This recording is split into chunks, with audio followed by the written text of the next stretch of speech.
என்ன இப்ப என்ன பாத்திரத்தை எப்படி கழுவுறதா அப்ப என்ன பண்றது? நான் கழுவிடுவா பேசாம? என்னங்க ஏங்க பாத்திரம் காலையில இருந்து கிடக்குதே, என் வீட்டுல தானே கிடக்குற.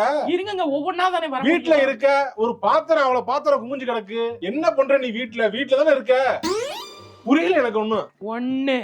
துணியை பூரா எடுத்து பெட்ல போட்டு வச்சிட்டாங்க. காஞ்ச துணியை பூரா எடுக்கல நீ. அது என்ன சொல்ல வீட்டுல இருக்க, நீ வீட்டுல தான் இருக்க. ஆனா இந்த சிம்பிள் வேலையை கூட எடுத்து உள்ள கூட போட முடியாது. அடிக்கிறதே போனா மடிக்கலாம், உள்ளதுக்கு போடணும்ல. 2 ஏங்க நீங்க எங்க மாப்ப போட்டு பண்ணிட்டு மாப் போட்டு ஒரு வாரம் ஆகுது. நீயும் போட மாட்டேங்கிற, நானே போடுறேன். இல்லங்க நான் நீ வீட்டுல தானே இருக்க. பாக்கலாம்ல, மாப் போடலாம்ல. மாப்பு போறத விட என்ன வேலை? 3 என்ன 1 2 3 இருக்க. வீட்டுல சும்மா இருக்கு, இதெல்லாம் பண்ணி வச்சா எங்களுக்கு கொஞ்சம் இதா இருக்கு. அதை பண்ண முடியல உங்களுக்கு. என்ன எதுக்கு இப்ப அடிச்ச? என்னடா நினைச்சுக்கிருக்க? என்னைய பார்த்தா கேன மாதிரி தெரியுதா உனக்கு? அப்படி எல்லாம் தெரியல. நானும் பாத்துக்கிட்டு இருக்கேன் அப்பையில இருந்து. வீட்டுல தானே இருக்க, வீட்டுல தானே இருக்க, குத்தி காமிச்சு பேசுறேன்.